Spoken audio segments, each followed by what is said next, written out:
Abran sus Biblias, por favor, a Segunda de Pedro, capítulo 1. Segunda de Pedro, capítulo 1.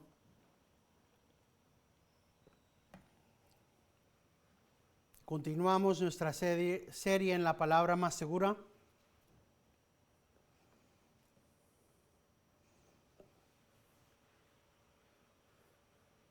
La semana pasada meditamos en la importancia de el estar firmes en la palabra de Dios y de la importancia de la palabra más segura. También, como tiene nuestro hermano José ahora, su vaso de las 5 solas de la Reforma, él puede verlo ahora y lo puede leer. No tengo el mío, que ahorita no lo tengo conmigo, el hermano Aarón tiene el de él. También hablamos de la sola, que se llama la sola escritura, una de las 5 solas de la Reforma. La realidad de que nosotros como cristianos tenemos como la única regla de la fe las escrituras. No vamos a los mitos o a las ciencias del mundo, sino que nosotros tenemos como entendimiento que la palabra de Dios es verdad. Es la verdad, no es fábula, no es mito, no es ficción. Es la verdad. De hecho, es una de las cosas que todavía está grabada en mi mente de las montañas de Juárez que se podían ver desde El Paso. Me acuerdo de donde estaba en El Paso, podía ver allá en las montañas, en Ciudad Juárez, estaba una montaña que decía, la Biblia es la verdad, léela.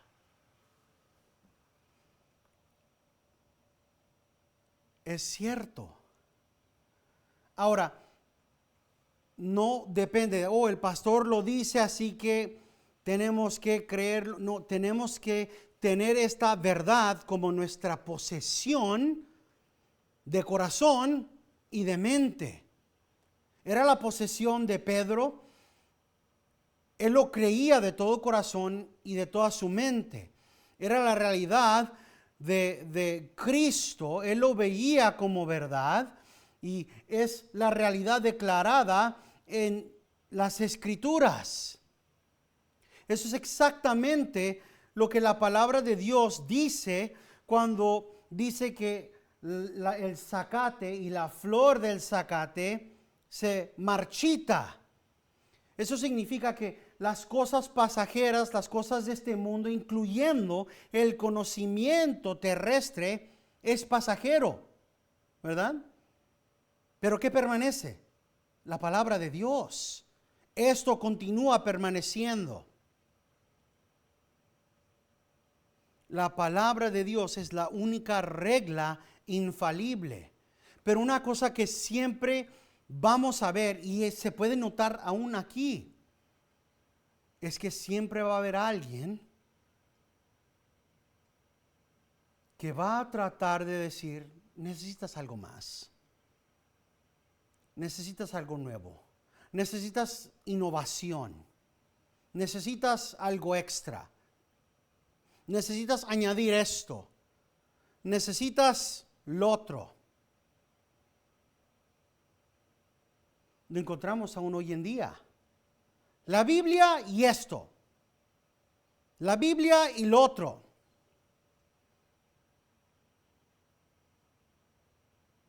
Es por eso que Cristo, en Juan capítulo 17, como hablamos la semana pasada, orando al Padre, en su oración de intercesión dice, Padre, te pido que los protejas, que los guardes en la verdad.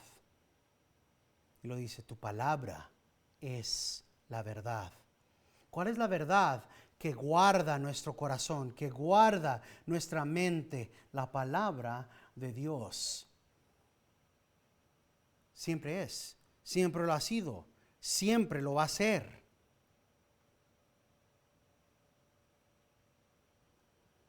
Leamos. Segunda de Pedro, capítulo 1, del versículo 16 al versículo 21. Dice así la palabra de Dios, en el nombre del Padre, del Hijo y del Espíritu Santo.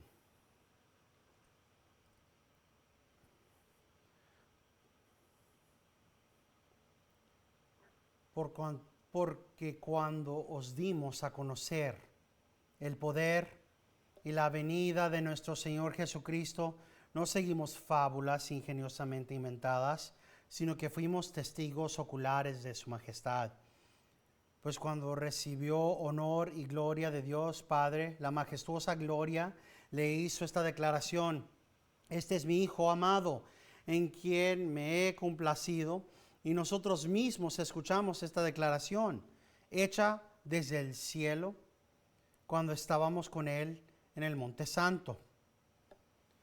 Y así tenemos la palabra profética más segura, a la cual hacéis bien en prestar atención, como una lámpara que brilla en el lugar oscuro, hasta que el día despunte y el lucero de la mañana aparezca en vuestros corazones. Pero ante todo, sabed esto, que ninguna profecía de Escritura es asunto de interpretación personal, pues ninguna profecía fue dada jamás por un acto de voluntad humana, sino que hombres inspirados por el Espíritu Santo hablaron de parte de Dios. Inclinen su rostro y oremos. Padre Celestial, te damos gracias por tu palabra, por la firme roca que nos has dado, por la ancla a nuestra fe, Señor. Te pedimos que nos fortalezcas y nos ayudes, Señor, a establecer todo el conocimiento de nuestra vida sobre esta roca, a estar firmemente anclados a la verdad de tu palabra, Señor. Danos ojos que ven claramente las verdades escritas en tu palabra, oídos que escuchan claramente esa verdad, y una mente y un corazón dispuestos, capacitados por tu Espíritu Santo para acordarse y grabar en la tableta de nuestro corazón las verdades de tu palabra, Señor, para que no pequemos contra ti. Y Señor, capacítanos, Señor, danos el querer y el hacer, Señor, para actuar conforme a estas realidades, Señor, para que no pequemos contra ti. Esto te lo pedimos en el nombre de Cristo, nuestro Redentor. Amén.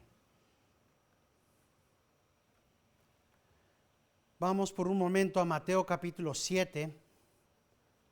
Mateo capítulo 7.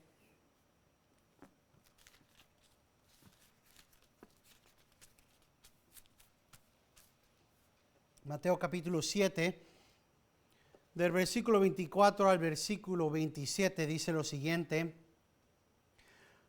por tanto, cualquiera que oye estas palabras mías y las pone en práctica, será semejante a un hombre sabio que edificó su casa sobre la roca.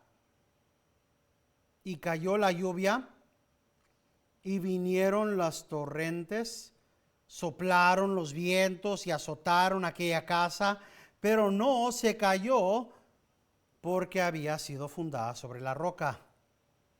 Y habiendo él y todo el que oye estas palabras mías y no las pone en práctica, será semejante a un hombre insensato que edificó su casa sobre la arena. Y cayó la lluvia, y vinieron las torrentes, soplaron los vientos y azotaron aquella casa, y cayó. Y grande fue su destrucción. Ese es el testimonio que Pedro está haciendo un eco una reflexión. Establecemos nuestras vidas y tenemos una multiplicación de gracia y de paz. En otras palabras, ¿qué es lo que es el tener una multiplicación de gracia y de paz? Es el que tu casa pueda sobrevivir la tormenta que viene, las pruebas y las tribulaciones y el fuego que viene. Y Dios lo dice claramente. Por lo tanto, cualquiera que oye estas palabras mías, y no es suficiente que las oigas, no vale absolutamente nada el que las oigas y entre por un oído y salga por el otro y vayas a tu casa y no hagas nada. No sirve para nada el que tomes todas las notas y regreses a la casa. No sirve para nada el que escuches esto y vayas a la iglesia por 30 años. Es el que oye y las pone en práctica. Tal persona es semejante a un hombre sabio que edificó su casa sobre la roca.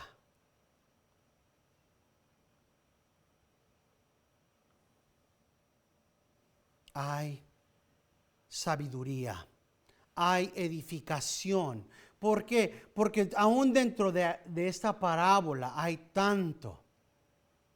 Si conectamos esto con lo que ha hablado Pablo, ¿verdad? Que cada persona edifica con algo, ¿verdad? ¿Cuál es el material con el que estás edificando? ¿Paja? Oro. ¿Madera? ¿O plata? ¿Piedras preciosas?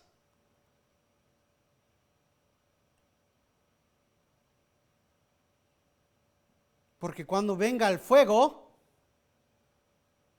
¿qué quedará? Es una realidad. Esto de no nada más establecer sobre la roca, sino que viene prueba de parte de Dios para probar lo que hemos edificado. ¿Qué estás haciendo con la palabra, con el talento, con todo lo que Dios te ha dado? Tenemos la totalidad de la palabra de Dios disponible a nosotros. Y la verdad que permea la palabra de Dios es que cuando ves a alguien con hambre y anhelo de saber y de conocer más y más de la palabra de Dios, ahí has encontrado un hijo o una hija de Dios. Ahí has encontrado una oveja de Dios. Ahora, ¿qué es lo que sabemos? Dios dice que soplaron los vientos y azotaron aquella casa, pero no se cayó la casa, ¿verdad? Pero como he dicho muchas veces, aquí pasan tornados, aquí hemos visto muchas cosas. Eso no significa que no se quebró una ventana. Eso no significa que no necesitamos reemplazar el techo. Eso no significa que no haya algún tipo de daño que necesite trabajo. Pero es mucho mejor que aquella persona que edificó su casa sobre la arena. Y estamos hablando de sobre cuál fundación estás estableciendo tu vida. ¿Cuál es la fundación de tu conocimiento? ¿Cuál es la fuente? ¿La roca o la arena? ¿La Biblia o la ciencia del mundo?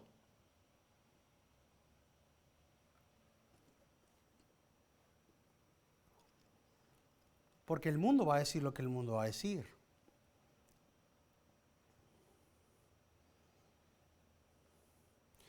Piensen, por ejemplo,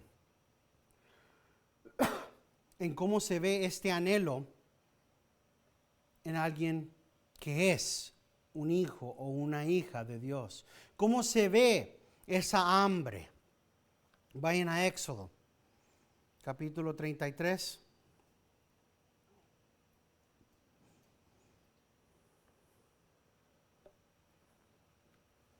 Si no quieren ir, está perfectamente bien. Yo ahorita se los leo.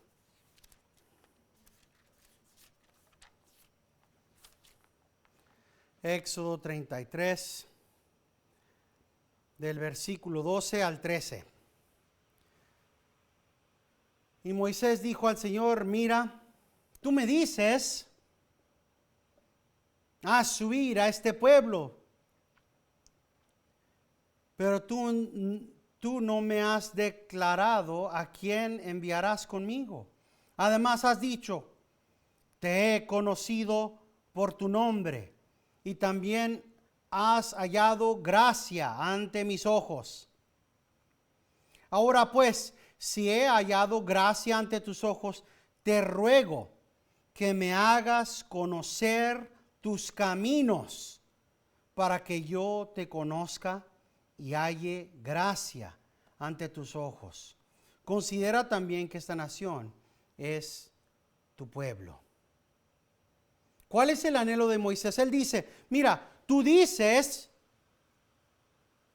que me conoces, dices que yo soy uno de los tuyos, dices que me conoces, dices que yo soy tuyo, que te pertenezco.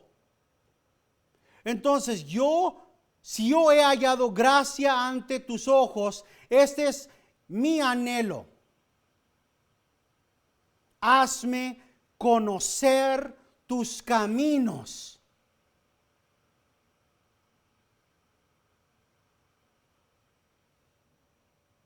Para que te conozca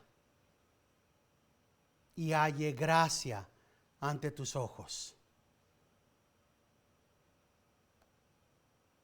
Ese es el corazón de cada cristiano maduro. Hazme, Señor, conocer tus caminos, para que halle gracia ante tus ojos.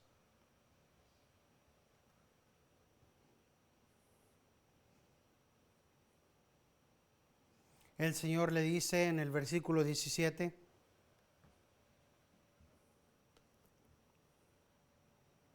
también haré esto que has hablado, por cuanto has hallado gracia ante mis ojos y te he conocido por nombre. Lo haré. Que no se nos olvide lo que sucede después de esa conversación. La comunión que tuvo Moisés con Dios resultó en que Moisés regresa con su cara brillando y se asusta la gente de Israel. Se espanta.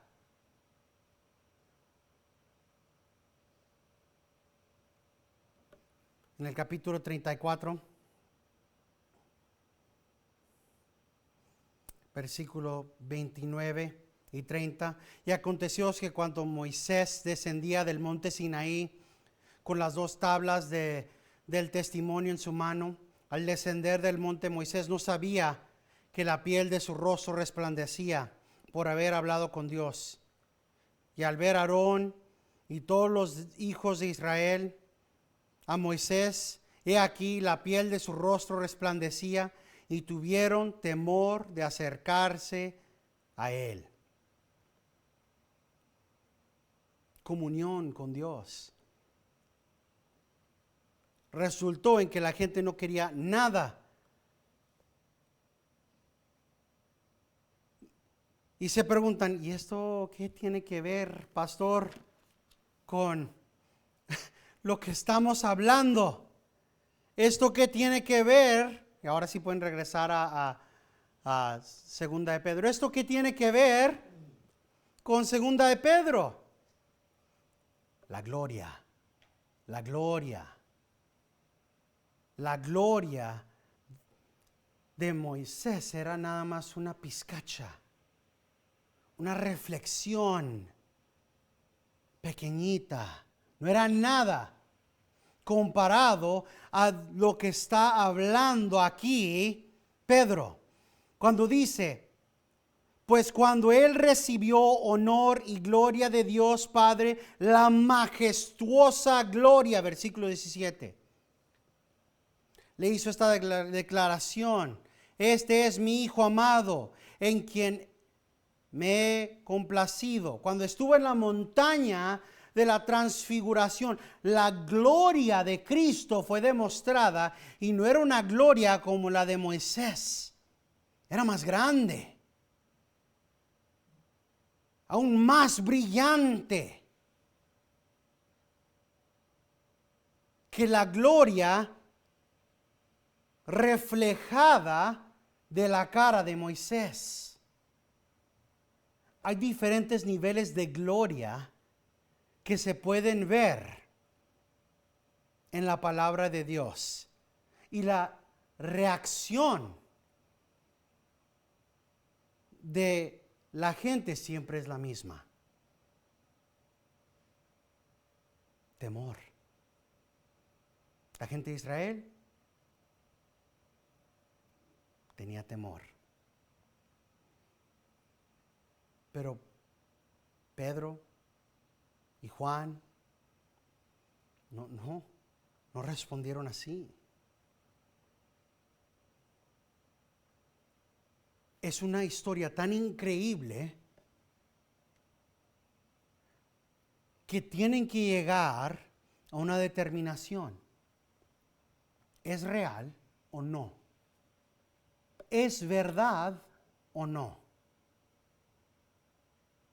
¿Es un evento en la historia humana o no? ¿Es tan real como el Holocausto, como la Primera y Segunda Guerra Mundial o no?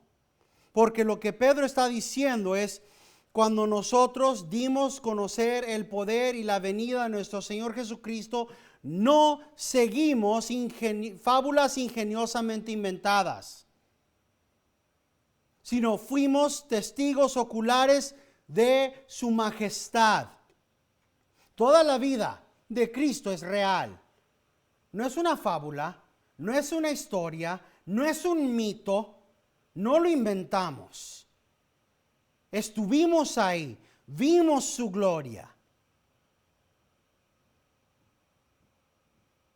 Es verdad. Y cada cristiano tiene que llegar a esa determinación. ¿Es la palabra verdad? Y si llega una persona a la determinación que no lo es, no puede sinceramente llamarse cristiano. No puede.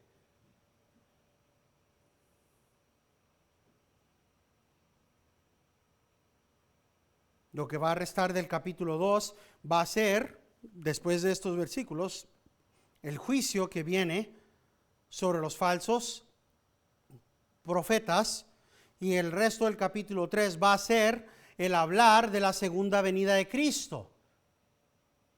Porque igual como es increíble el hablar de un hombre que subió de este Cristo que fue y por un momento en el tiempo demostró gloria celestial,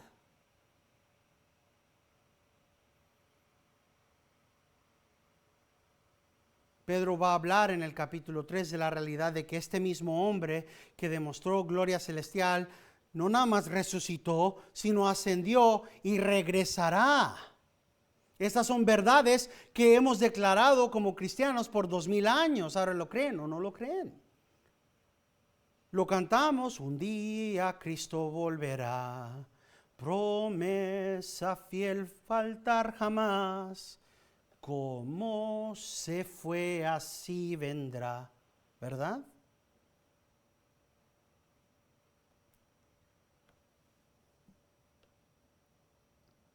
son realidades que declaramos. Aquí es donde las llantas, como se dicen, las llantas tocan el césped.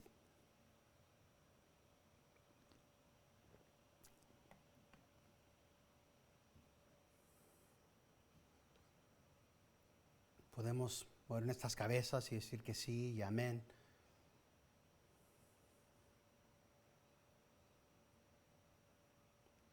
Pero tenemos que poder defender genuinamente que los eventos de los que estamos hablando aquí no son ni mitos, ni fábulas, ni cosas que estamos inventando, que en un tiempo en la historia, el mundo entero, no una parte, el mundo fue inundado. Que Dios en su ira inundó al mundo completo. Que Cristo realmente resucitó, que Él regresará y juzgará al mundo. Y eso nos lleva a exactamente los eventos de los cuales Pedro está hablando. Y eso nos trae a Mateo 17. Vamos a Mateo 17. Mateo 17, y leeremos del versículo 1 al 8, para ver los eventos del monte de la transfiguración.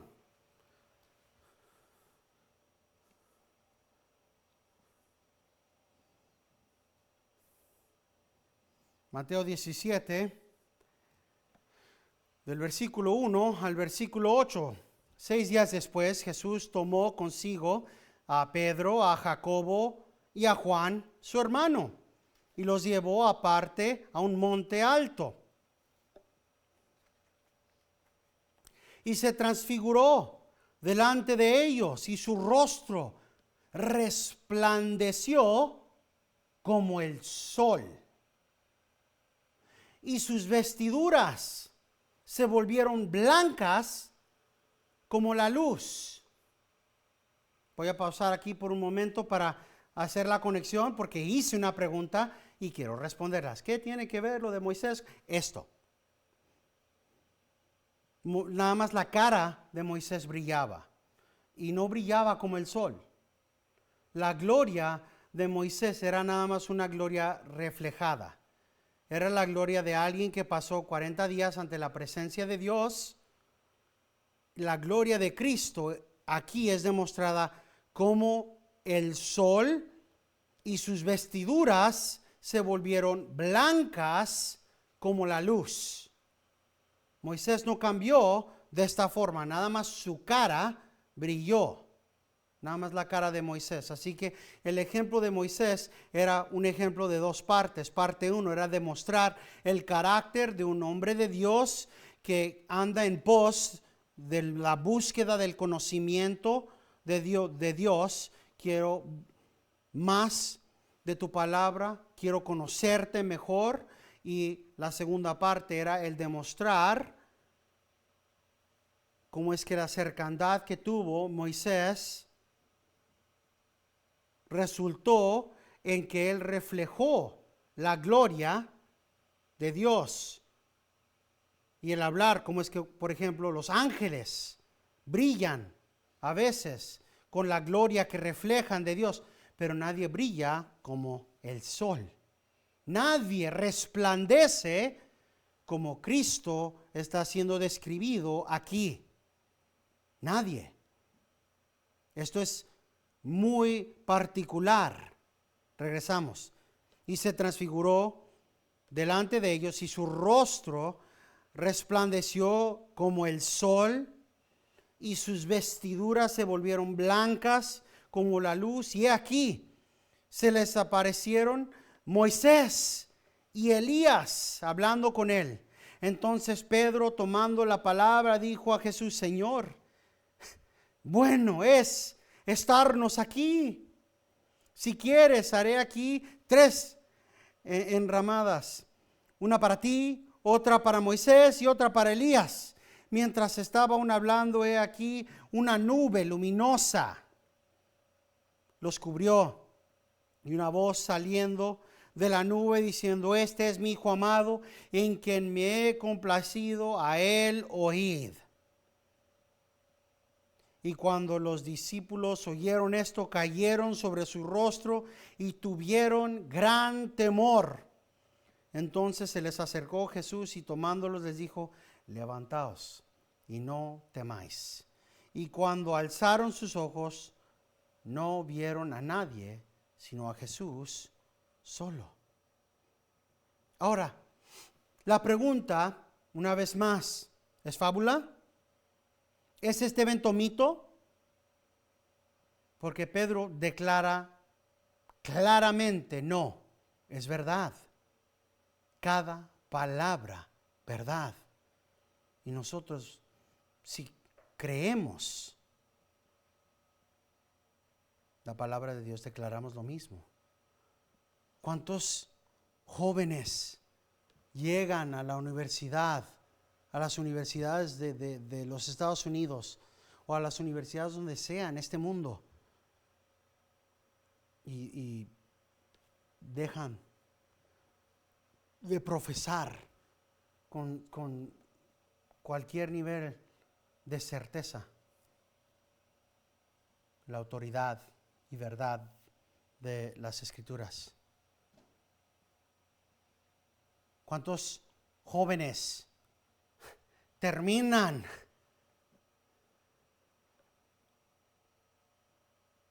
la secundaria creyendo estas cosas? Que hubo un hombre que caminó sobre las aguas, que realmente sanó a un hombre ciego, que trajo a un hombre de entre los muertos, que cambió agua a vino, que nació de una virgen,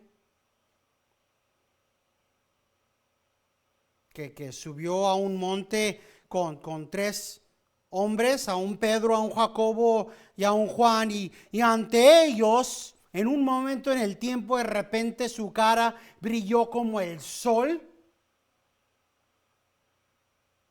su ropa de repente blanca como la luz, inexplicablemente como la luz, tan brillosa que la única manera de describirlo es luz. Ahora hay dos maneras que pueden creerlo: o Mateo es tan tonto que la única manera que puede escribir ropa blanca, la ropa era tan brillante como la luz, o era tan brillante, brillaba, luminosa como la luz. ¿Cuántos adultos cristianos realmente creen esto en sus corazones y en sus mentes?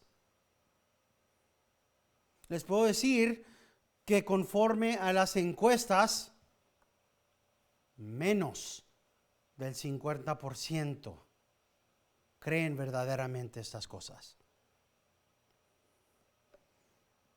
Sin embargo, aquí está Pedro. Hay una razón por la cual Pablo dice que a los eruditas, a los judíos, a los intelectuales, la palabra de Dios es insensatez. Dice Pedro, no es fábula, no es algo ingeniosamente inventado. No lo inventamos cuando nosotros escuchamos la majestuosa gloria, cuando vimos y esta declaración: este es mi Hijo amado en quien me he complacido. Nosotros mismos escuchamos esta declaración hecha desde el cielo cuando estábamos con Él en el Monte Santo.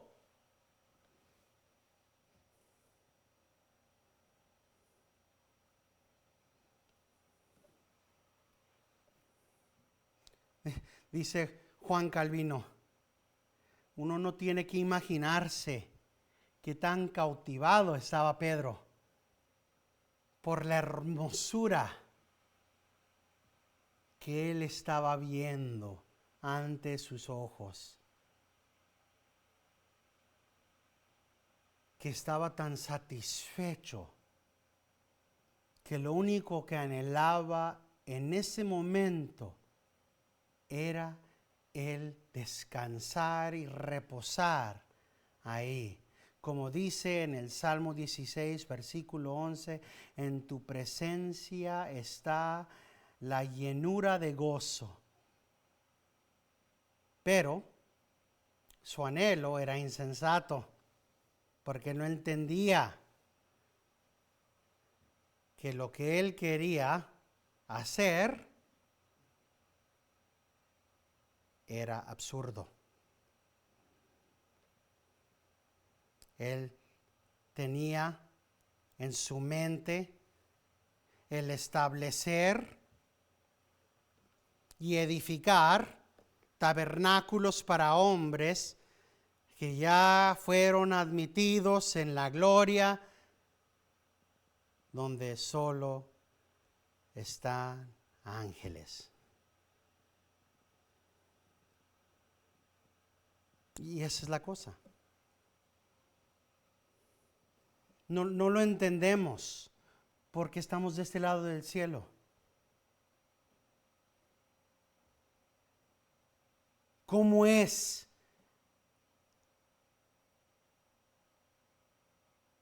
¿Cómo se siente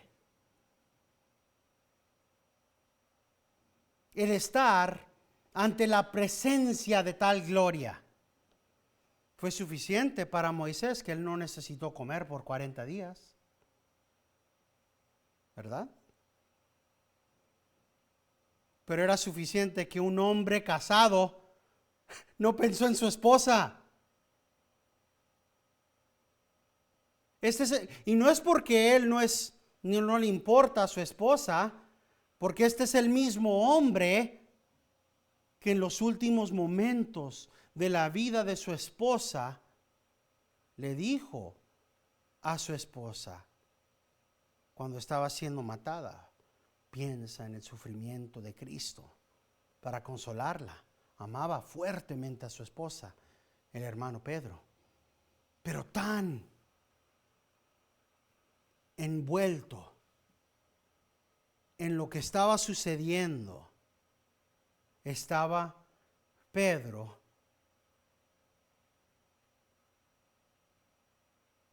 que honestamente se le fue la onda. Señor, esto es increíble. ¿Qué es lo que le dice? Entonces Pedro, tomando la palabra, dijo a Jesús: Señor, bueno es estarnos aquí. ¿Qué dice? No quiero irme a ningún lugar, Señor. Aquí mero. Aquí nos quedamos. Aquí me quedo. Aquí hago casa. Aquí hago un tabernáculo para ti, un tabernáculo para Moisés, otro para Elías, y aquí nos quedamos todo el tiempo necesario, Señor. Lo único que anhelo es el regozarme ante tu gloria. Era lo único en lo que estaba pensando. ¿Qué puedo hacer para continuar habitando en la presencia de tu gloria?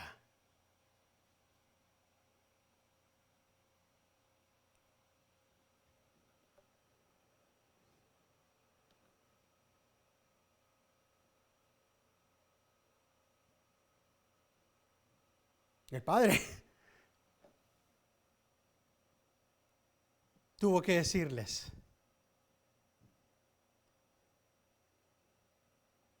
he aquí, una nube luminosa los cubrió, y una voz salió de la nube descendiendo: este es mi Hijo amado, en quien me he complacido, a él oíd. ¡Guasa! La cara al suelo van todos.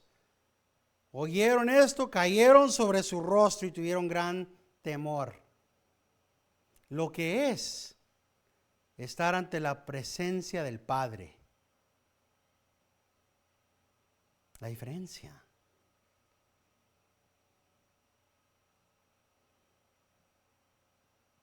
Jesucristo lo dijo correctamente, nadie puede estar ante la presencia del Padre.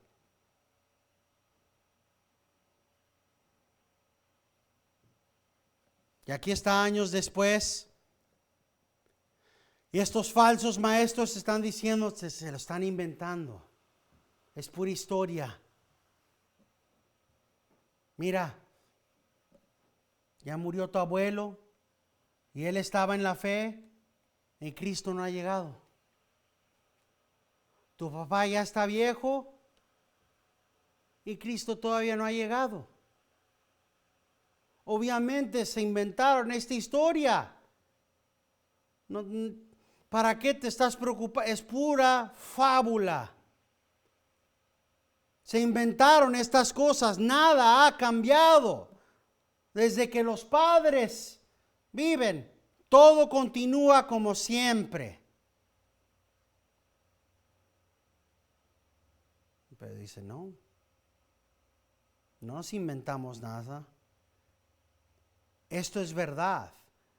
Y esta verdad no nos la estamos inventando nosotros. De hecho, quiero que sepan que estas verdades coinciden con el testimonio que encuentran escritos en la ley y los profetas. Y a eso llega en el versículo 19. Y así tenemos la palabra profética más segura, a la cual hacéis bien en prestar atención, como a una lámpara que brilla en el lugar oscuro hasta que el día despunte y el lucero de la mañana aparezca en vuestros corazones. Llega todo este punto, llega a apuntar a la verdad de la autoridad de las Escrituras y de el autor.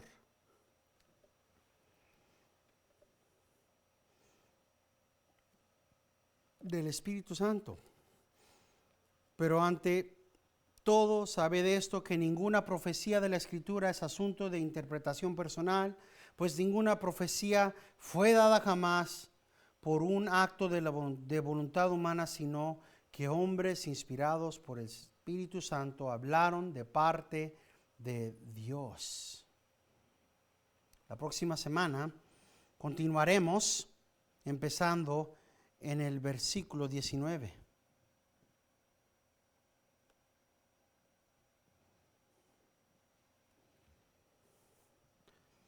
Por el momento, terminamos con la palabra de Pedro, segunda de Pedro 1, 2.